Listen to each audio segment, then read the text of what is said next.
Good morning guys, અમારા બ્લોગમાં તમારું સ્વાગત છે. હું છું લતા પ્રજાપતિ. તો આજનો બ્લોગ આપણે ચાલુ કરીએ છીએ ખેતરમાંથી. તો ખેતરે આપણે કેમ આવ્યા છીએ એ તમને ખબર પડી જ ગઈ હશે. તો કંઈક શાક લેવા આવ્યા હશું કે કંઈક મરચાં લેવા આવ્યા હશું, એના માટે જ આપણે આવીએ. તો આજે બનાવવાનું છે આપણે શેનું શાક, એ સરપ્રાઈઝ છે. તો ચલો હવે બનાવીએ એટલે તમને પૂરી રેસીપી બતાવીશું. તો હમણાં આપણે આવ્યા છીએ મરચાં લેવા માટે અને તમને કંઈક બતાવું કે આ રીંગણ છે. શું કહેવાય? આ બધા રીંગણ છે. આ તો અમારે આ એક નાની મરચી અહીંયા છે, જેને લાલ આ બહુ તીખી મરચી છે. અને ગવાર આવ્યો છે, પણ આજે નહીં, આપણે કાલે તોડીશું. આજે આપણે નહીં તોડીએ, કેમ કે જુઓ ગવાર જુઓ તમે, આવ્યો દેખાય દેખાય. અને ખાસ વધારે બતાવું તમને, વધારે દેખાશે. દેખાયો? આવ્યો છે ને, જુઓ છે ને ગવાર. તો આપણે તોડવા આવ્યા હતા મરચાં, તો મરચાં તોડી દઈએ. ગાઈસ અમારે કારીગર પણ છે, જુઓ દેખાય, નાના નાના આવ્યા છે ને, તમને દેખાતા જ હશે. જો આ ફૂલ છે ને, ભીંડાનું ફૂલ છે, દેખાયું? આપણે આવ્યા હતા મરચાં તોડવા, તો મરચાં તોડી દઈએ. બીજું કંઈ આપણે કરવું નહીં.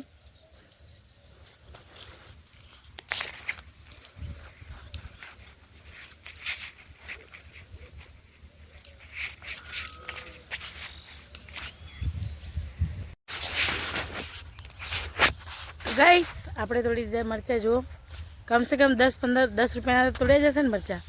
તો જો ગામડામાં રહેવાનો ફાયદો કહીએ જ છીએ ભાઈ, ગામડામાં રહેવાનો ફાયદો આ જ છે બધો, બીજો કોઈ ફાયદો નથી. તો ચલો હવે આપણે જઈએ ઘરે. આપણે બનાવવાનું છે શાક. શેનું શાક એ તમે રાહ જોજો અને વિડીયો સ્કીપ કરતા નહીં. અને જો ગવાર તો આપણે આજ વીણવો જ પડશે, આજ યા કાલ, કેમ કે બહુ બધો આવ્યો છે. તો ચલો કાલે મળીશું આપણે ગવાર વીણવા માટે. તો ચલો હવે જઈએ ઘરે. તો બહારનો વ્યૂ જોઈ શકો છો. આજે બહુ મોસમ મસ્ત છે અને આકાશ તો જુઓ બધાથી સુંદર. તો આજે આવે છે વરસાદ, એવું લાગે છે અમને કે વરસાદ આવશે.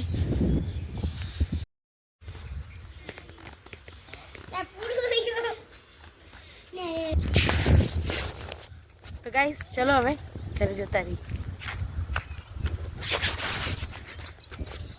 તો ગાઈસ હવે તમે ઇમેજિન કરી શકો છો કે હું શેનું શાક બનાવવાની છું. તો ચલો પૂરો વિડીયો જોજો, તમને રેસીપી બતાવીશું અમે. તો રાજભાઈ એમાં રમી રહ્યા છે. ખાંડણીમાં આપણે નાખશું મરચાં અને નાખશું લસણ, પછી એમાં નાખશું આપણે હળદર, મીઠું, લાલ મરચું, ધાણા જીરું.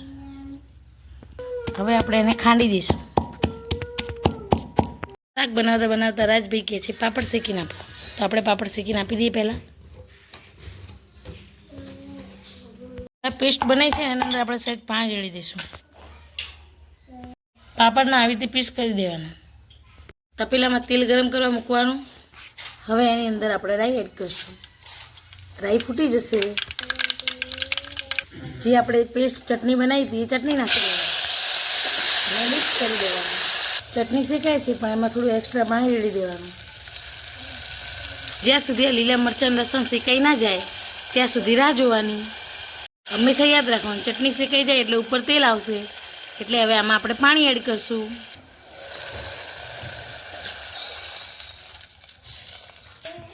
પાણી ઉકળે એટલે એમાં આપણે પાપડ એડ કરવાના છે. હવે પાણી ઉકળી ગયું છે, તો આપણે એમાં પાપડ એડ કરી દઈશું. પપ્પા માટે આપણે વટાણાનું શાક બનાવ્યું છે, કેમ કે એમને શાક નથી ભાવતું.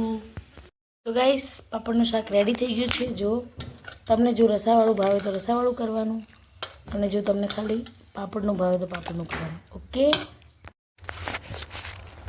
તો ગાઈસ ઘડિયાળમાં વાગી ગયા છે 12 અને આપણે રસોઈ પતી ગઈ છે. બધાએ જમી લીધું છે. તો હવે આપણે નવા ટબમાં વાસણ ઘસી દઈશું. તો ફટાફટ વાસણ ઘસી દઈએ અને પછી તમને બહારનો મોસમ બતાવી દઈએ.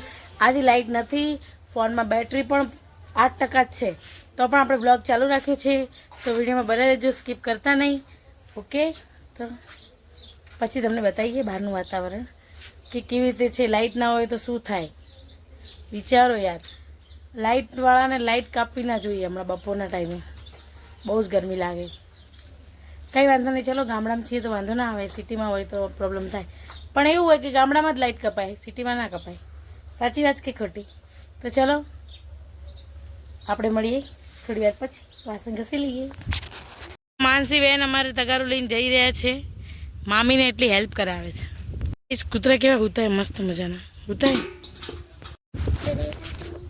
તો ગાઈસ ઘરમાં વાગી ગયા છે 3:30 ઉપર થઈ ગયું અને છાણ નંખાઈ ગયું અમારે. હવે તગારું ધોવાનું બાકી છે, તો તગારું ધોઈ દઈએ. અને બહારનું વાતાવરણ જો, આજે વરસાદ જેવું વાતાવરણ છે, તો બહુ મસ્ત વાતાવરણ છે કે નહીં? તો ચલો હવે આપણે તગારું ધોઈ દઈએ ફટાફટ. તો ગાઈસ ફોનમાં બેટરી છે સાવ ઓછી છે, તો આજનો બ્લોગ આપણે અહીંયા જ પૂરો કરીએ છીએ. અમારા વિડીયો તમને ગમે તો લાઇક છે અને સબસ્ક્રાઈબ કરજો. પ્લસ કે લાઇટ હજી આવી નથી તો કંઈ ગેરંટી નહીં કે લાઇટ આવશે તો આપણે આટલી બેટરી જોઈશે ગરમ ફોન કરવો હોય એના માટે, અને એડિટિંગ થોડું કરવાનું બાકી છે વિડીયોનું એના માટે. તો એના માટે આપણે બેટરી ફોનમાં જોઈશે. એટલે આજનો વિડીયો આપણે અહીંયા જ પૂરો કરીએ છીએ. અમારા વિડીયો તમને ગમે તો લાઇક શેર અને સબસ્ક્રાઈબ કરજો. બાય.